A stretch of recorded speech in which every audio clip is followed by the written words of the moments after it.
Jorge Loracán, pero nos hubiera gustado hablar con él para que podamos, a ver, vamos a ver, estamos diciéndole que entre, vamos a ver si nos escuchó. Estamos tratando de ver, conversar con él para que nos dé una apreciación mucho más amplia de lo que significa realmente el bloqueo económico. ¿Qué es un bloqueo económico? ¿Qué significa el bloqueo económico? Vamos a ver, si no es así, pues pensamos sacarlos en vivo por las redes sociales, pero si no es así, algún inconveniente debe haber, lo vamos a tener que llamar, no queda otra, por teléfono. Pero qué raro, ya todo estaba previsto, sino que debe estar ocupado también, pues no, tampoco podemos forzarlo. Qué terrible es cuando uno está en la soledad de la transmisión. Mire, fíjese cómo se presta el juego para esto. Vamos a ver, ahí está. Vamos a ver, ojalá que nos responda. Ni modo, pues. Ahí lo tenemos. Te lo estamos llevando por teléfono nomás porque no... Algo pasó, no contesta. Estaba en la línea ya. Ya lo teníamos en la línea, pero... Bueno, vamos a ver. A ver, creo que ya está aquí ya. A ver, le corto el teléfono. A ver, ¿cómo está mi querido doctor? Bienvenido. Si está usted escuchando el programa, el tema que el día de hoy íbamos a abordar es el tema de bloqueo económico y el significado en América Latina. Bienvenido, doctor Loracán. Hola, Toribio, ¿qué tal? ¿Cómo estás? Qué gusto, mi estimado caballero. ¿Lo escuchamos? No escuché lo que habías dicho antes, se escuchaba mal. ¿Qué decías? Sobre el tema que el día de hoy vamos a abordar, bloqueo económico en América Latina, el significado, su historia y el significado al momento, qué significa y el riesgo que Perú también pueda tener bloqueo económico más adelante. Bueno, hay una diferencia entre bloqueo y embargo. ¿Ya? El ejemplo más típico, digamos, más conocido es el caso de Cuba. La economía cubana, el país, Cuba, está en una situación de embargo hace mucho tiempo. Ya son 60 años de embargo y pues fue y es una medida geopolítica de tal manera que se pueda asfixiar a los pueblos. O sea, cansarlos, agotarlos para que los pueblos se enfrenten a sus gobiernos. Bueno, ese es el embargo. O sea, el embargo fundamentalmente es comercial, pero eso ya pasó, digamos, a la historia. Ahora lo que hay son más los bloqueos. Y los bloqueos tienen que ver más con el mundo actual, o sea, con la importancia que tiene el capital financiero, la importancia que tiene los países, la importancia que tienen los países imperialistas para controlar el mundo, en realidad. O sea, tiene un carácter global y los Estados Unidos irrogan la potestad de intervenir en cualquier país del mundo. Y esto lo hace por el gran poder militar que tiene y el gran poder económico. O sea, su respaldo siempre va a ser el poder militar y económico, ¿no? A ver, doctor, para que nuestro país, nuestros compatriotas, nuestros hermanos peruanos podamos comprender todos, ¿por qué hacen bloqueo económico? Bloqueo económico no es ninguna fiesta. Bloqueo económico es una medida seria contra un país, contra su soberanía, contra sus habitantes, contra su pueblo. ¿Por qué hacen bloqueo económico? ¿Por qué reacciona así una potencia para bloquearlo económicamente a un país? Bueno, eso lo hacen cuando los países no responden a sus intereses geopolíticos, no responden a sus intereses económicos. Entonces, cuando ellos ven que un país, por ejemplo, imaginémonos, bueno, en casos más reales y concretos, los últimos bloqueos importantes han sido los bloqueos a Irán, el bloqueo a Venezuela, Irak, Yemen y el clásico Cuba. Como digo, que la intención básicamente es asfixiar a la población y forzar a un cambio de régimen, a un cambio de gobierno. Esto no lo ha, en el caso peruano actual, todavía Estados Unidos no ha expresado esa posibilidad. Y es lógico que así sea porque pues no ha habido ningún cambio sustantivo en el Perú. O sea, nadie ve que haya una amenaza comunista, socialista del siglo XXI, siglo lo que sea. No ve cambios sustanciales, importantes, que ameriten que por lo menos discutan ese tema.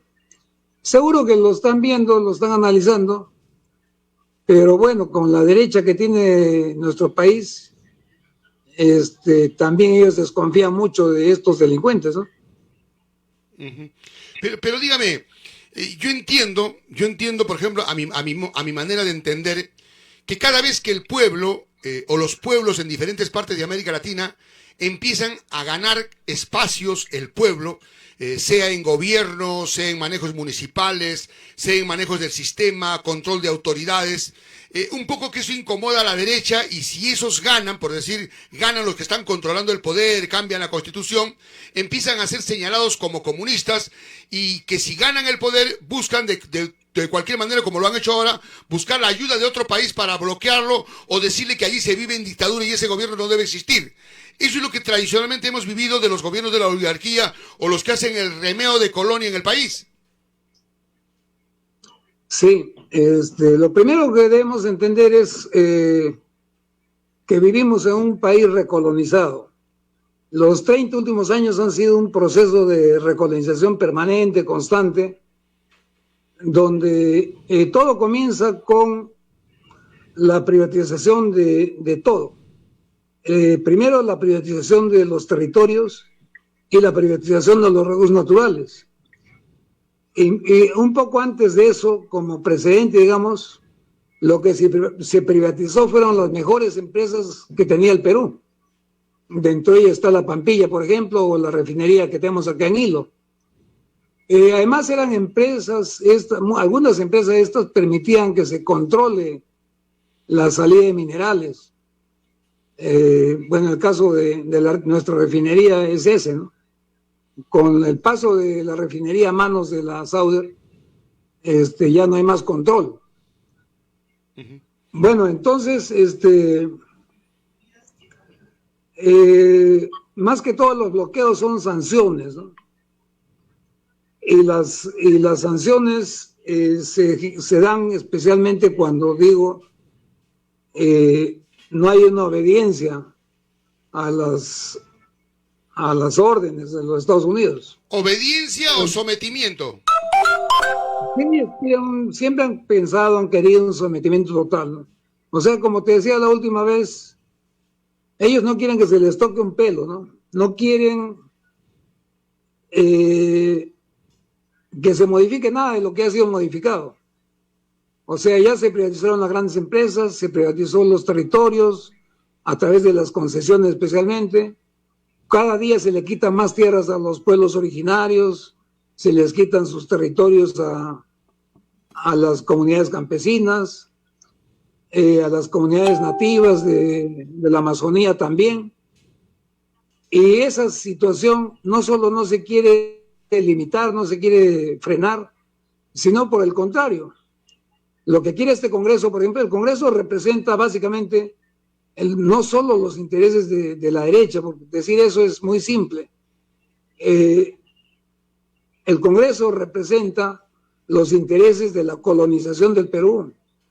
Por eso es que Isaac Billo dice, y lo dice muy bien, dice, lamentablemente, por más errores que está cometiendo este gobierno, debemos apoyarlos porque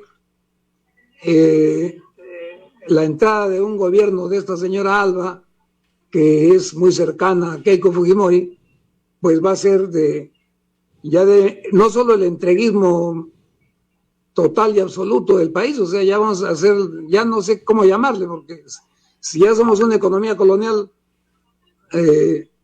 sería ya una economía colonial, pero además una economía de la ultra corrupción y también una economía de la represión, ¿no? Porque van a aparecer la respuesta social, van a aparecer los movimientos que no van a estar de acuerdo con ese gobierno de ultraderecha, que va a seguir quitándoles los derechos laborales, sociales, el derecho a la salud, a la educación, y eso pues va a provocar protestas, rebeliones inclusive. Y la respuesta de los estados va a ser pues la represión y la violencia, ¿no? Entonces, dice muy bien Isaac Billo que pues, aunque no nos guste, apoyemos este gobierno, a ver qué sale en esta confrontación que está dando, ¿no? Él plantea específicamente que deberíamos nosotros, los pueblos del Perú, retomar las banderas que planteó en un principio Perú Libre y el propio Castillo. Estamos hablando de la Asamblea Constituyente, estamos hablando de la renegociación de contratos con las grandes empresas, la defensa de los recursos naturales, etcétera. Entonces, pues eso yo creo que es lo que nos queda, ¿no?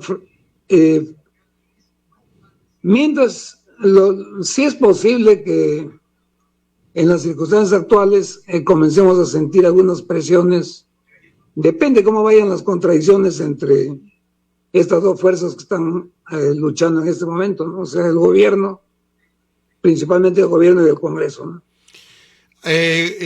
Doctor Jorge Loracán, especialista en ciencias políticas, ¿y qué nos queda a nosotros los peruanos? ¿Estar observando, ser observadores o tener una participación activa en política que tenga que ver con el pueblo y su reacción? ¿O esperamos que los medios de comunicación sigan lavándonos el cerebro como lo hacen los medios monopólicos, incluso ya con posiciones psicológicas de miente y que algo queda? Porque ayer escuchaba por los medios decir que ya le dijeron al presidente asesino y empiezan a repetirlo y va a resultar terminando asesino sin serlo. Yo diría que debíamos comenzar, en todo el Perú debíamos comenzar a discutir qué pasa en cada una de nuestras regiones, ¿no? Y qué pasa en el país. Esto es importante. El problema que, pues, ese papel lo debía cumplir la universidad, como en muchos lugares del mundo. La universidad debía ser un centro donde la investigación sea lo más importante y todo el tiempo nos estén ofreciendo información y análisis de lo que pasa en la región y en el país. Sin embargo, no pasa eso, lamentablemente. La municipalidad tiene, por ejemplo, su Casa de la Cultura, que como todos sabemos, pues solamente sirve para que alguna gente cobre su salario, pero no funciona, no sirve. Lo único, es curioso que el único ambiente cultural, entre comillas, que tenemos es los karaokes que organizan nuestros amigos en la plaza. Bueno, a lo que voy es a lo siguiente: ¿por qué no, por ejemplo, aquí en Hilo, ya desde lo más chiquito, debemos, la Casa de la Cultura, que es del municipio, y si es del municipio es del pueblo de Hilo, no es de una persona, ni del alcalde, ni de los concejales, ahí debíamos comenzar a hacer foros de debate sobre estas cosas, discutir un poco. Por ejemplo, no conocemos ni siquiera la historia de Hilo o la historia de la región. Hacer un foro, por ejemplo, sobre la historia, hacer un foro sobre qué pasa con la minería en la región sur, especialmente en Moquegua y las regiones afines, cercanas. No sabemos ni qué pasa con el agua, no sabemos qué pasa con la minería. O sea, hablamos de la Sauder, hablamos de Anglo American, pero hay muchas otras minas que están ahí, legales, ilegales, que envenenan el agua, que contaminan. O sea, tanto las grandes como las chicas, pero no tenemos los datos concretos. No sabemos cómo funciona el sector salud en Hilo. O sea, sabemos cómo funciona en el sentido práctico. O sea, vamos al hospital, vemos que está cerrado por la pandemia, solo atienden emergencias. Uno pide, en mi caso, por ejemplo, que me han pedido unas ecografías de riñón y próstata, y dice que el señor encargado, el médico, está de vacaciones hace mes y medio. Pero sin embargo parece que atienden en su consultorio, en sus locales privados. discutir todo este problema. No tenemos un servicio de salud, el MINSA no funciona, la gente que necesita diálisis tiene que viajar interdiario en una ambulancia a una institución privada de Moquegua, parece que fue un negociado ahí, no sé, para que les hagan la diálisis. O sea, yo no entiendo ya lo que está pasando. Bueno, el problema, por ejemplo, los problemas broncopulmonares en Hilo son generalizados. Sin embargo, no hay neumólogo, o el neumólogo aparece una vez cada 15 días y cada vez atiende a 200 pacientes en 8 horas. Todos esos problemas de salud debíamos discutirlos en un foro y exigir que un país, en una región tan contaminada, tan agredida por las grandes empresas en términos de aire, de agua, en términos de recursos marinos, en un medio tan contaminado, debemos tener un hospital de 4º nivel, o sea, el hospital de máxima categoría para todos los isleños, ¿no? Y moqueguanos. Pero sin embargo, en toda la región no hay un hospital de 4º nivel. Se hacen hospitales, no funcionan o funcionan a medias porque no tienen equipos, porque no tienen médicos. O sea, ¿cómo a un médico especialista, estaba escuchando a un amigo, dice que a un médico especialista lo contratan por un mes y luego no lo contratan otro mes o 2 meses por ahorrar? Mire, yo les cuento una experiencia de un amigo médico boliviano que trabaja en el Brasil. A él lo mandaron a una región amazónica un poco aislada y por el sacrificio de ir a esa zona le pagaban $10,000 mensuales.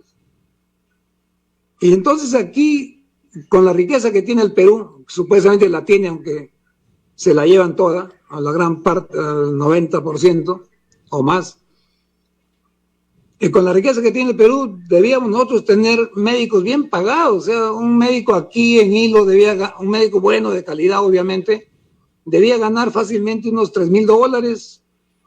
Imaginémonos que si un señor del Banco Central de Reserva gana como $9,000 sin hacer nada, porque toda la receta ya está hecha, y aquí un médico, ¿cómo le van a pagar 2,000 soles y lo van a contratar un mes y otro no? O sea, todo eso tenemos de discutirlo en foros.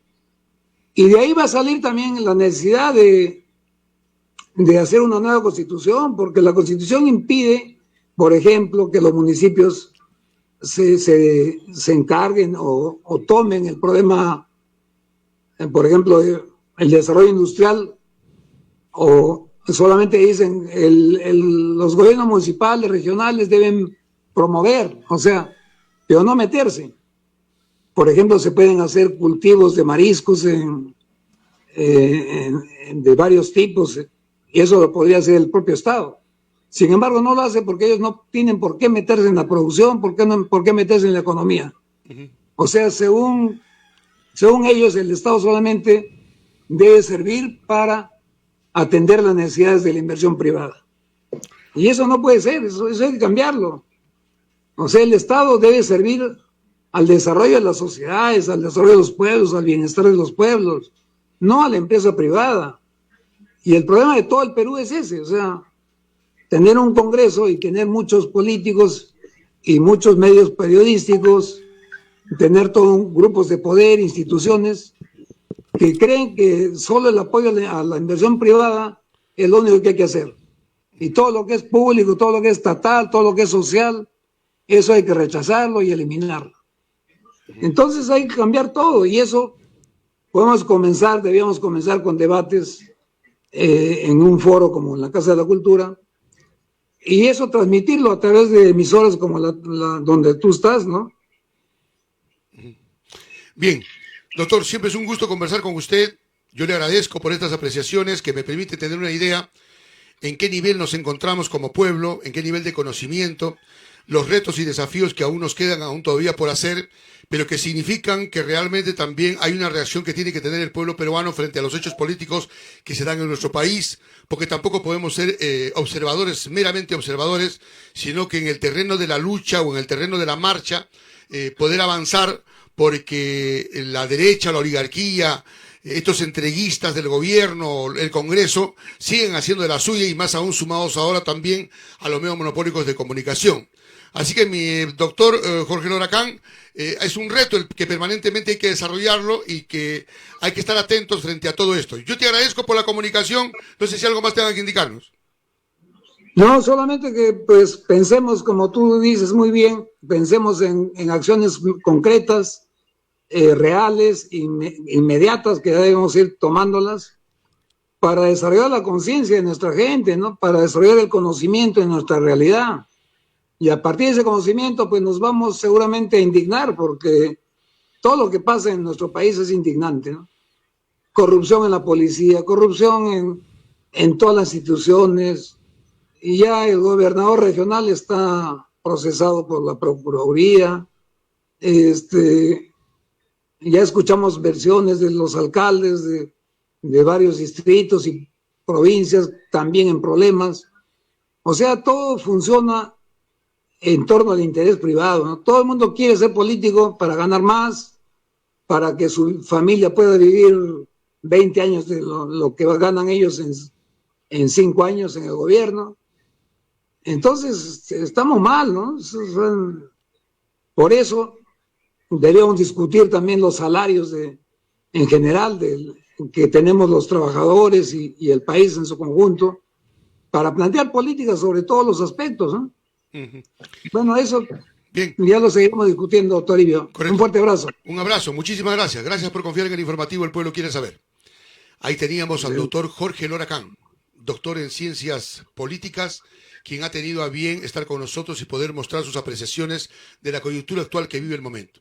Preocupados nosotros por esta situación que pasa en el país y que tiene que ver con lo que es la guerra política que se vive en este momento entre el gobierno y el Congreso, y el hecho psicológico que también los medios de comunicación han empezado a vertir ya con guerra psicológica, medios de comunicación.